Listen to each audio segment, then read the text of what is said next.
So my hand's a little sore, some battle scars from working with the crowbar. In fact, that's why my face has a scratch on it on some of the videos I've done recently.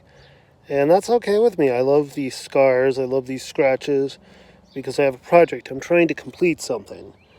And right now, in this era, your generation, the Generation Z, I think it's called, just like the generation before you and the millennials, even to a certain extent, when I was young, Generation X got a little bit of the flack, but Generation Y, or millennials, and Generation Z gets a lot of flack, like every younger generation always does from the older generation, that you guys aren't going to be able to do what, say, the greatest generation did. And I say that's nonsense.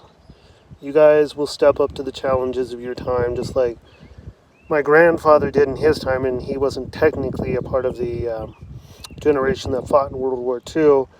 He was called Grandpa. Both my grandfathers were called Grandpa when they served in World War II because they were a little bit on the older side, but they were there and stepped up to the challenge and went through the Great Depression, and you guys have seen some strange and tough times, but you guys can get through it, just like an old man like me can dig this post hole. Turns out I needed to dig one more post hole after all, but that's okay.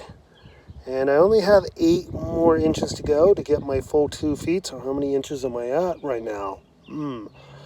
Anyway, no one has to turn in that word problem. Just food for thought.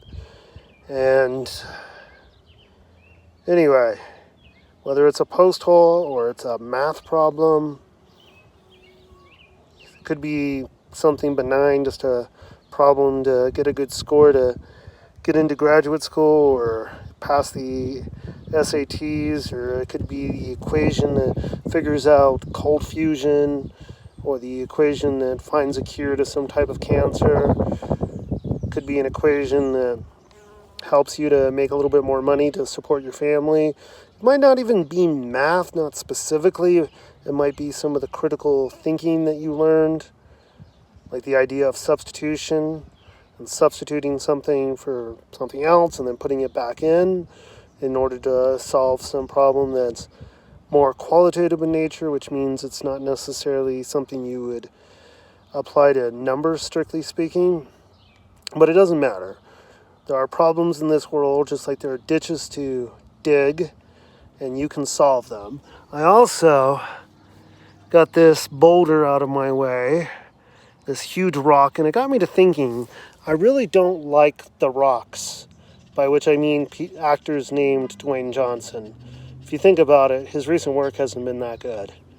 Just more food for thought.